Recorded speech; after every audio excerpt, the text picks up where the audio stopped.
The hospital called while I was sitting at my kitchen table holding divorce papers. At least, that's what I thought they were. My hands were shaking so badly that I nearly dropped the envelope when my phone rang. "Mrs. Harper?" The voice on the other end sounded urgent. "Yes? This is Mercy General Hospital. We need to speak with you about your husband, Michael." My heart stopped. For a moment, I couldn't breathe. I looked down at the stack of documents spread across the table. The hidden bank statements. The secret receipts. The apartment lease. The evidence that had convinced me my husband of 23 years was preparing to leave me. And suddenly, none of it seemed to matter. Because hospitals don't call families for good reasons. They never do. My name is Emily Harper, and 3 months before that phone call, I was absolutely certain my marriage was ending. The strange thing is that Michael and I had always been the couple everyone admired. 23 years. 2 children. A comfortable home. Sunday dinners. Movie nights. The kind of marriage people pointed at and said, "I hope we have what they have." I used to believe that too. Then everything changed. It started with silence. Not arguments. Not fighting. Silence. Michael had always been the talkative one.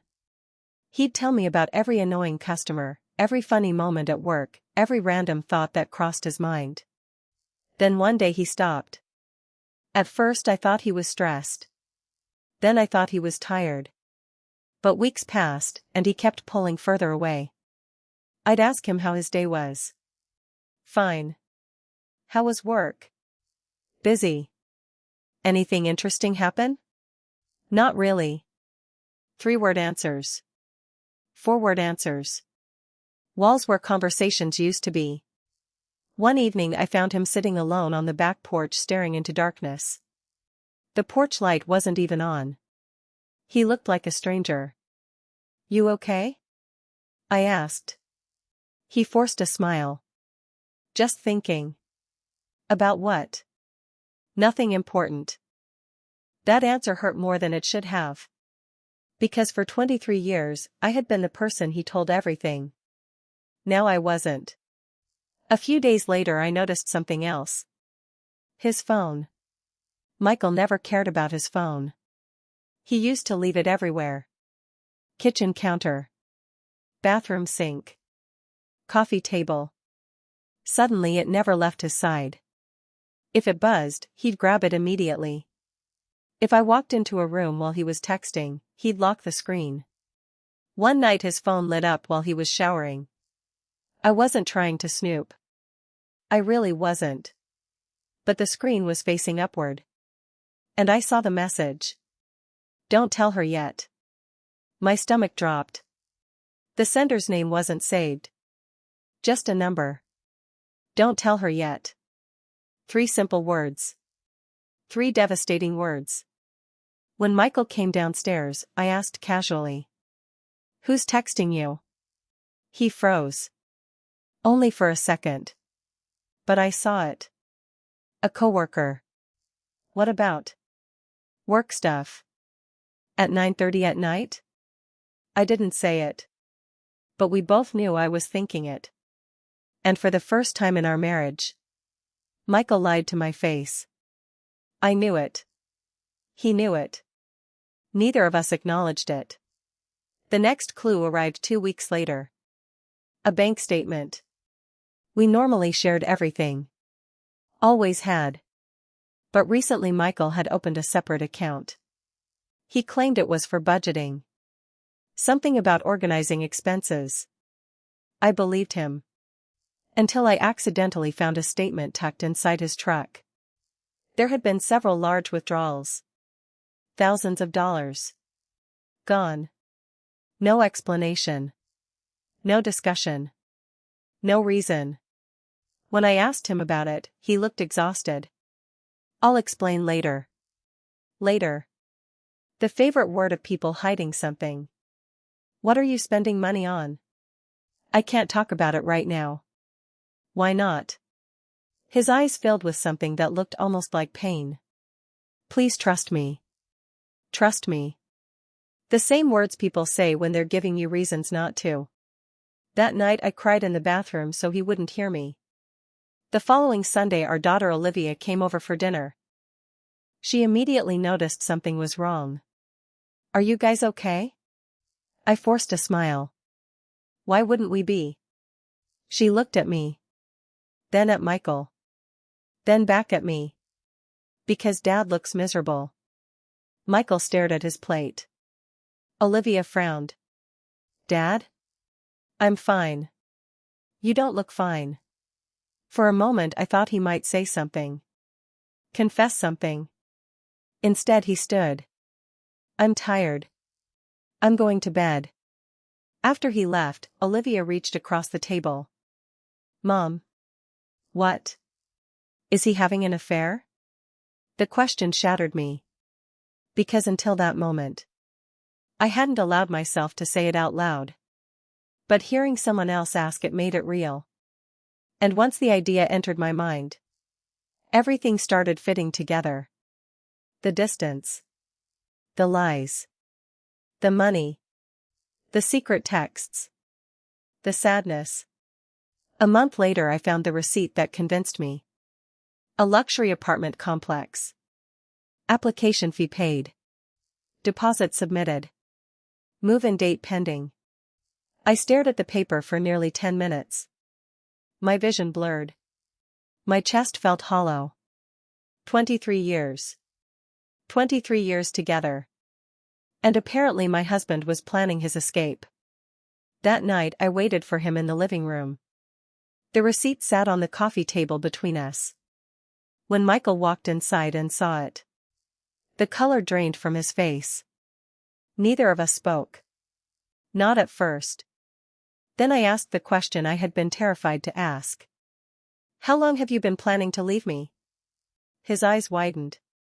And the answer he gave made everything worse. Emily. He couldn't even deny it. And as tears filled my eyes, I realized something horrifying. The man I loved wasn't fighting to stay.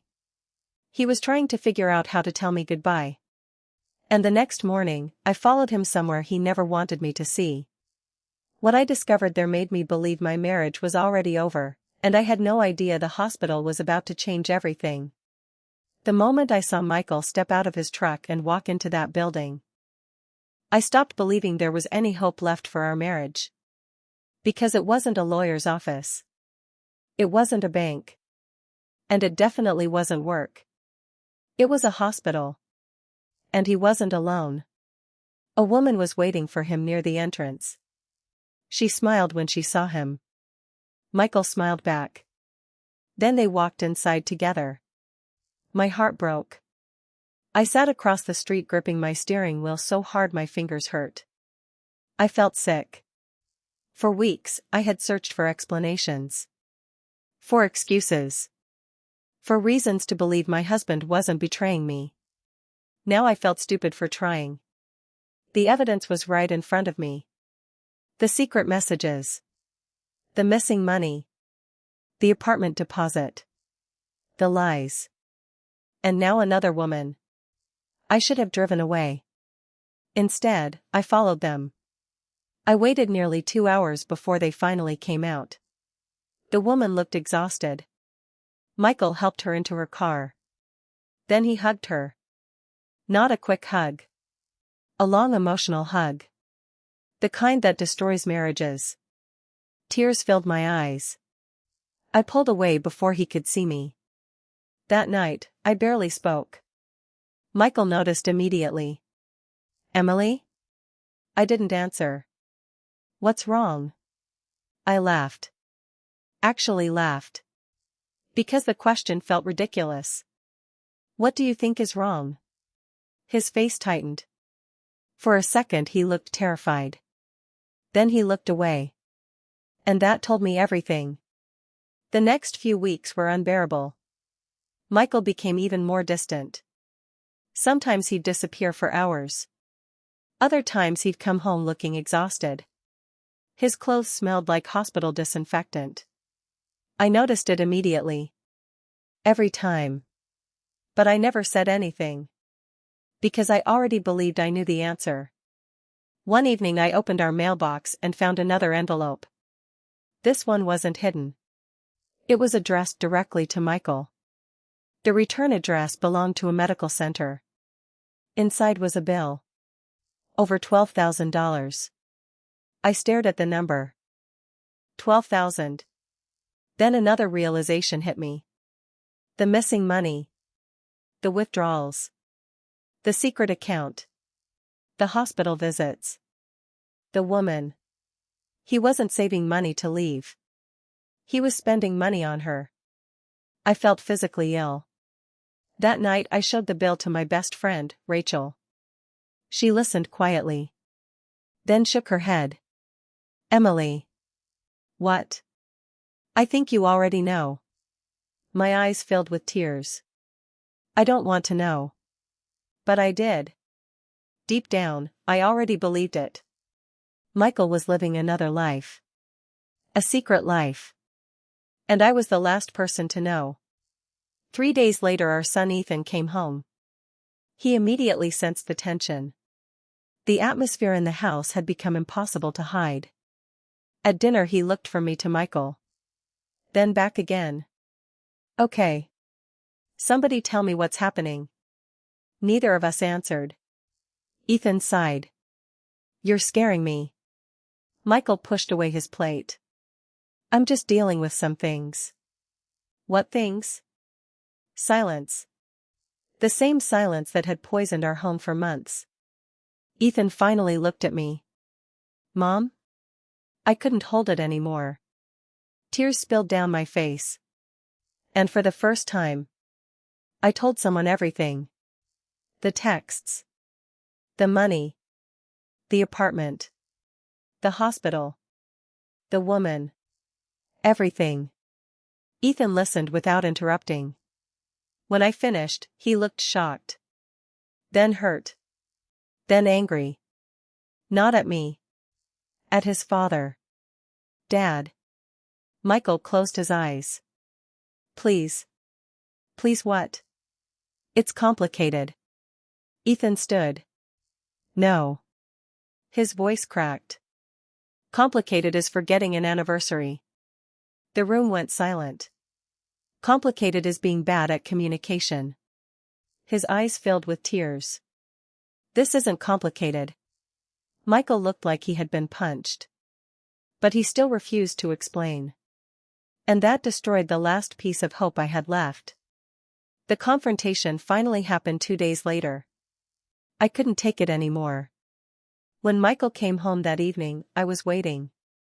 The apartment lease sat on the kitchen table.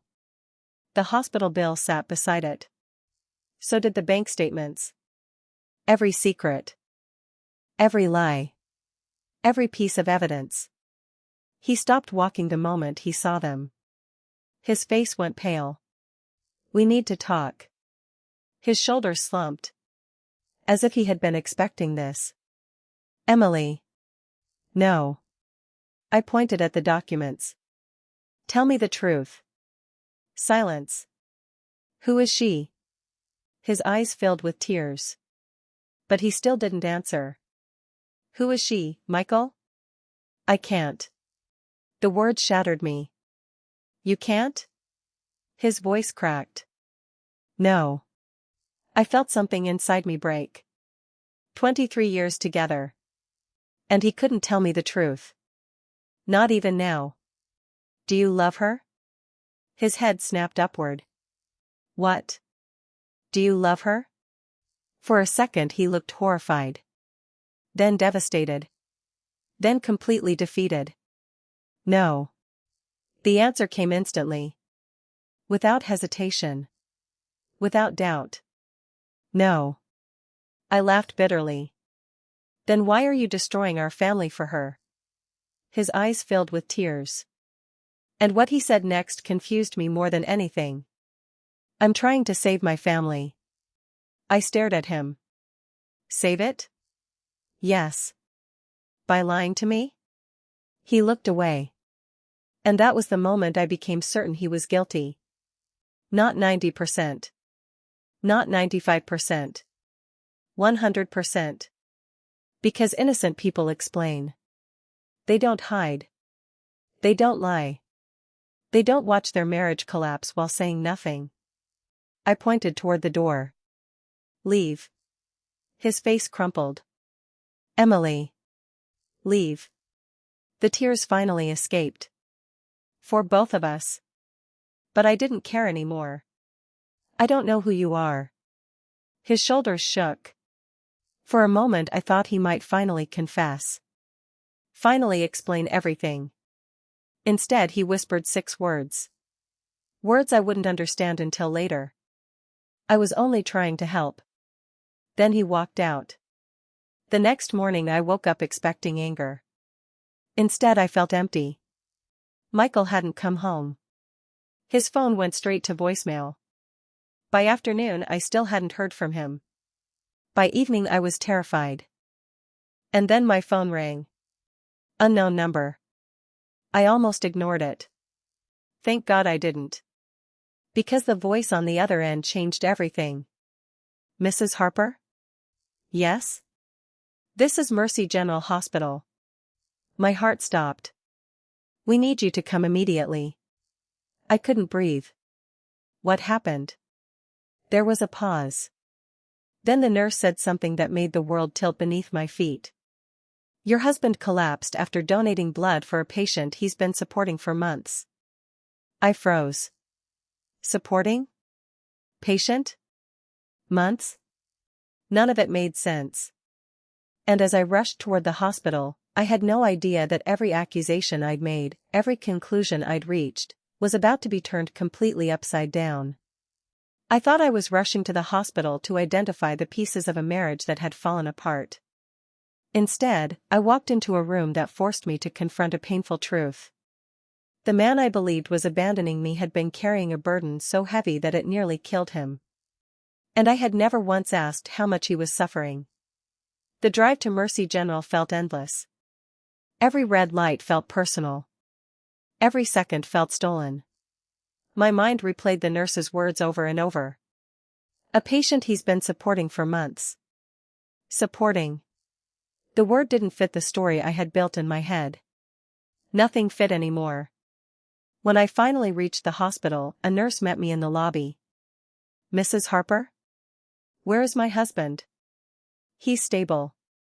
My knees nearly gave out. Stable. Thank God. But that single answer created 10 new questions. The nurse led me down a long hallway. Everything smelled like disinfectant. Machines beeped behind closed doors. Families sat in waiting rooms wearing the same expression I probably had. Fear. Pure fear. Before we reached Michael's room, the nurse stopped. There is someone who would like to speak with you. A woman stood near the window. The same woman I had seen outside the hospital. The same woman I had watched Michael hug. The same woman I believed had destroyed my marriage. She looked exhausted. Her eyes were red. She had clearly been crying. The moment she saw me, fresh tears appeared. I'm sorry. The words caught me off guard. What? I'm so sorry. My chest tightened. Who are you? My name is Sarah. For a moment neither of us spoke. Then she whispered something I never expected. Michael talks about you every day. I stared at her. What? A sad smile crossed her face. He loves you very much. The room suddenly felt smaller. He told me how you met. I couldn't move. He told me about your first apartment. My heart pounded. He told me about your children. Nothing made sense. Not one thing. Sarah wiped away tears. He never stopped talking about you. I looked away. Because hearing that hurt. It hurt more than anger. It hurt more than betrayal. Because it sounded real. And if it was real, then everything I believed was wrong. Please, she said softly. Come with me. She led me down another hallway. Then through a set of double doors. And that's when I saw her. A little girl. Maybe 10 years old. Thin. Pale. Sleeping peacefully beneath a blanket covered in cartoon butterflies. Hospital bracelets covered her wrist. Machines surrounded her bed. My stomach dropped. Sarah stepped beside me. "This is my daughter, Ava." I couldn't speak. "Ava has leukemia." The words hit like a punch. I looked back at Sarah. Then at the little girl. Then back again. Suddenly every assumption I'd made felt ugly. Painfully ugly. Sarah folded her arms. 2 years ago, Ava's father died. Tears filled her eyes. I was drowning. She swallowed hard. Medical bills. Another tear. Mortgage payments. Another. Treatment costs. I listened silently. Then she smiled sadly. One day Ava fainted in a grocery store. My chest tightened. Michael was there. I froze. He helped us. The room went silent. He drove us to the hospital. I looked at the sleeping child. He came back the next day. My throat tightened. And the day after that. Sarah wiped her eyes. When I couldn't pay for medications, he helped. My heart sank. When my car broke down, he fixed it. The walls around my anger began collapsing. When Ava lost her hair and refused to leave her room, Sarah smiled through tears. He bought her colorful hats because he said every little girl deserves to feel beautiful. I remembered the missing money. The withdrawals. The secret account. The hospital bills. Suddenly they meant something completely different. My chest hurt. Badly. But Sarah wasn't finished. "There is more." I looked at her. Her voice trembled. 3 months ago Ava's condition got worse. My stomach twisted. The doctors found a treatment. She hesitated. But insurance wouldn't cover all of it. The room felt silent. The kind of silence that changes people. Michael started working extra jobs. I closed my eyes. The late nights. The exhaustion. The disappearing hours. He drove deliveries. My tears started falling. He worked construction on weekends. I covered my mouth. He sold things he loved. The apartment. The account. The money. Everything. Every single thing. Not for another woman. For a dying child. I couldn't breathe. Then Sarah revealed the truth that shattered me completely. The apartment wasn't for him. I slowly looked up. "What?" She nodded. "It was for us." My knees nearly gave out. Michael was trying to move us closer to the hospital. I felt physically sick. The lease. The deposit. The evidence that convinced me my husband was leaving. It had never been for him. It had been for a mother and child fighting for survival. Then Sarah whispered the final piece. "The reason he never told you." I looked at her. He didn't want anyone knowing we needed help. The room blurred. He promised he would protect our dignity. Tears streamed down my face. And suddenly I remembered every conversation. Every lie. Every excuse. Every exhausted smile. None of it had been betrayal. It had been sacrifice. A sacrifice so complete that he allowed the woman he loved most to hate him. Just to keep a promise. I broke down. Completely. Hours later I finally entered Michael's room. He was awake. Weak. Pale. But awake. When he saw me, tears filled his eyes. Neither of us spoke at first. Then I crossed the room. Took his hand. And started crying. "I'm sorry." His face crumpled. "Emily. I'm so sorry." The words barely came out. "I accused you." Tears rolled down his cheeks. "I lied to you." We both made mistakes. His voice shook. I thought I could carry everything myself. I squeezed his hand. You almost died carrying it. For a long moment neither of us spoke. Then Michael smiled sadly. You know what scared me most? What? Not losing my job. My heart tightened. Not the money. His eyes filled with tears. Not even getting sick. My voice cracked. What scared you? He looked directly at me. Losing you. That was it. That was the moment I completely broke. Because the man I thought was walking away had been fighting every day to protect everyone around him. Everyone except himself. 3 months later things looked different. Not perfect. But different. Michael recovered. Ava's treatment started working. Sarah found stable employment. Olivia organized fundraisers. Ethan helped repair Sarah's home. For the first time, nobody carried their burdens alone. One bright afternoon, Ava ran across a hospital courtyard laughing. Actually laughing. No machines. No wheelchair. No fear. Just hope. Michael stood beside me watching her. I slipped my hand into his. This is what love looks like. He smiled. What? Helping people when nobody is watching. His eyes softened. Then he kissed my forehead. The same way he had for 23 years. Only now I understood something I hadn't understood before. Love isn't proven during easy seasons. Love is revealed when life becomes unbearable.